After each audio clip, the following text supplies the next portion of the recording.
Welcome back to Paradise Gym, my place of physical change and spiritual reflection. Today I want to start with this.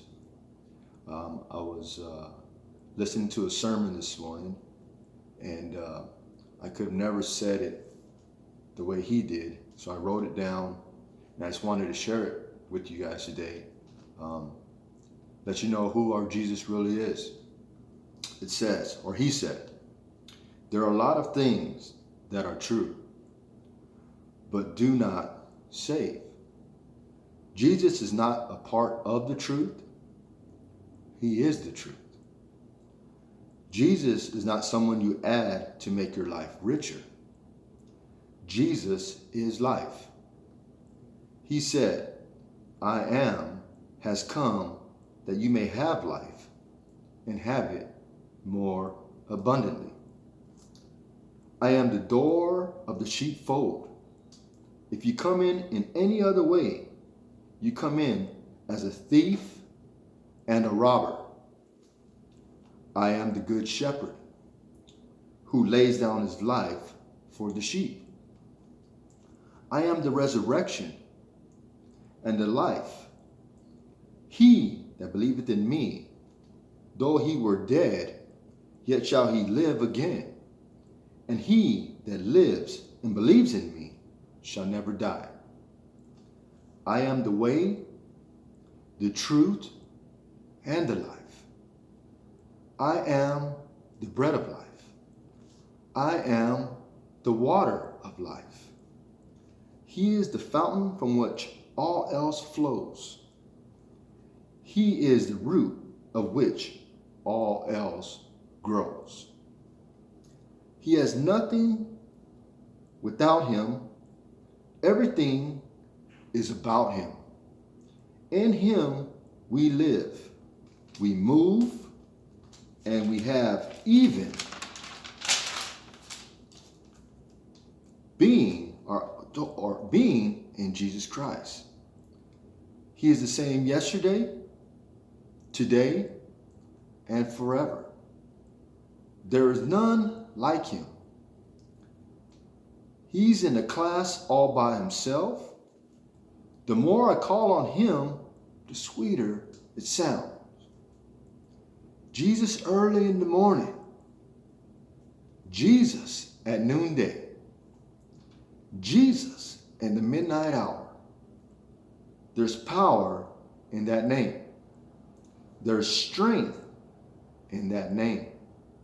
There's joy, there's hope, and there's peace. There's deliverance in the name of Jesus. Oh, how powerful that is. Oh, and it touched me this morning. I just wanted to share that with you guys. And I just pray that all who watch this video will know the power, the love, the peace, and the blessings of Jesus Christ, and they be made manifest in your lives today. And I also pray that as we begin to know him, that we make him known to others. All right? This week, I'm going to start sharing with you guys 10-week strength training program. The strength training program, for me, bench press is my big thing when it comes to strength training. That's the only workout that I do that I go the heaviest on, just because my body handles it very well. And it's another part of the muscle building part of training. I've been talking about time under tension. And time under tension is key to building muscle. But as you progress, or as you become more familiar with your workouts, more efficient with your workouts, and you're training and know where you are, still time under tension is still key to building muscle. But the next step to that is progressive overload, meaning you have to be able to start to increase the amount of weight that you're able to spend that time under tension of training with. Okay, so if in the beginning you were able to do, let's just say 100 pounds, time under tension, and you're able to get that, and you're doing that, and you're spending those long periods of time, or that long time under tension type training, well, your body's going to begin to adapt to that, where now you're going to have to be able to increase that amount of weight so that you can continue to grow, continue to build muscle, and get stronger. All right? So, starting this week, I'm going to give you a bench press strength training program, and I'll go it week by week and show you the numbers of where you need to be and the exercises you need to do. But before I do that, before the next video, what I'm asking you to do is find out what your bench press max currently is. Okay, because you're going to need to know that in order to do this workout. Okay, to get started. So day one is you got to be able to do 55% of your 1 rep max, and that's how this workout and program starts. It starts with, it's based on percentages, different rep ranges. You'll go from a higher rep range to a low rep range, and a higher rep range to a low rep range, changing week by week. And we'll go through the different exercises and things that we're going to do besides that part of it to accelerate your strength training. Okay, you will be building muscle doing this exercise or this workout for sure.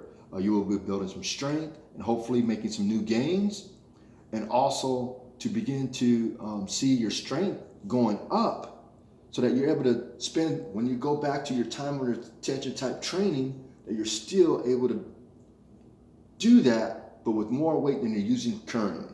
Okay, so that's the goal. All right, so I like to, I've said before, because your body starts to try to adapt to the workouts and exercises that you do, so you got to kind of change it up from time to time.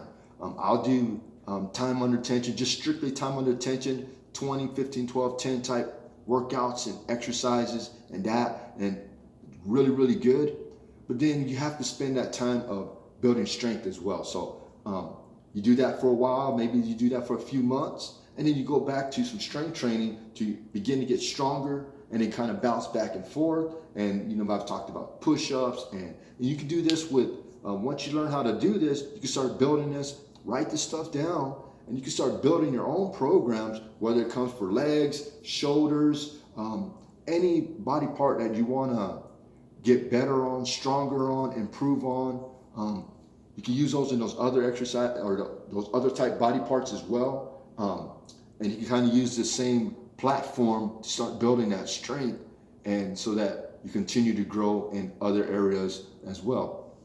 With this, and when it comes to strength training program, we're going to do it once a week, and it's going to be hitting chest, you'll be hitting some shoulders, some triceps, and what that's going to do is going to help to improve that strength that you have when it comes to the bench pressing. You start to see some growth coming in, and again, you can do this with other body parts as well.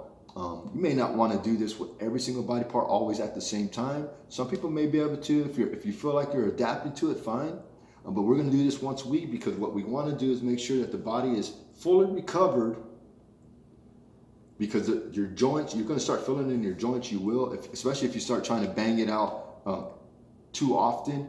So what this is going to do is going to allow some healing process and allow the body to adapt to some heavier weight. And you know, and that's for wrist, your wrists and your elbows and shoulders could become very sensitive if you don't give it enough time to rest. All right, so for this, during these next few weeks, it'll be chest, shoulders, and triceps, all in the same workout, and then you won't hit that again until the following week. So a good way to do this is have this as your chest, shoulder, and tricep day. Skip 48 hours, guys. You know, allow your body to recover from it, and then after 48 hours, maybe do back and biceps. All right, and then give it another 48 hours, and then do legs. All right, and if you feel like you need more, because you're like, man, sometimes I get like that, where I feel like, man, I feel like I need to train every day. So those off days in between, do your cardio workout on those days. Hit some abs, hit calves. Okay, calves, I always say, when I say leg training, most of us don't hit calves, and that's me, guys. I have to be honest. I rarely hit calves, and my calves are really, really small. That's why you never see me wear shorts, right? Because I'm embarrassed about them. But, you know, I do need to start putting that more in my program, but I haven't been doing so. See if I can get better at doing that. You know, you want to have a good, strong, total body, right? And so abs and calves are part of the body as well. And, you know, start trying to fit those in your programs. But this is a great way to fit those in because you have those days in between, and now you can really just focus on hitting abs and calves on those days. All right. They could use the work and as well as throwing your cardio. So you can do your weight training one day, abs, calves, cardio, weight training, abs, calves, cardio, and then back to your weight training. And then on the weekend, if you feel like you need to, go again, abs, calves, cardio, go ride a bike, take a run. You know, kind of make it fun on the weekend if you feel like you need to train on the weekend as well. All right, so, and, you know, try to do this. For me, I'm going to say probably Mondays would be going to be Mondays would be the chest, tricep, and shoulders. And then Wednesday's always been my bicep day, so I'm going to stick with that. I'm going to do back and biceps on Wednesday. And then leg day will be either Friday or Saturday. You know, I'll mix it in there, Friday or Saturday. Or, you know, I know we shouldn't train on Sunday, but sometimes I do train on Sunday. So you can probably get better at that too, right? But don't never forsake going to church, all right? Assembly of God, all right? So, before the next video, guys, if you can, try to find out what your 1 rep max is. And if you only have dumbbells, you can do that you can do this program with dumbbells as well. Just kind of change it up, all right? But still, find out what your dumbbell max is, all right? And then you can still use percentages to try to increase on that as well, all right? Always make sure you keep it safe when you're trying to find out your 1 rep max. Keep it safe. Have a spotter. Have some type of safety cage, something, you know, to make sure that as you're trying to do so, you don't get stuck underneath the weight. All right. So, as I said earlier, guys, I pray, I truly do. I pray that today that you know the blessings of our Lord and Savior Jesus Christ, that you know His blessings, His power, His love, and His peace, and that you make it known to someone today. All right. That is what we're here for. All right. We got to make it personal. We got to know Him and make Him known as well. All right. So until next time, as always, to God be the glory.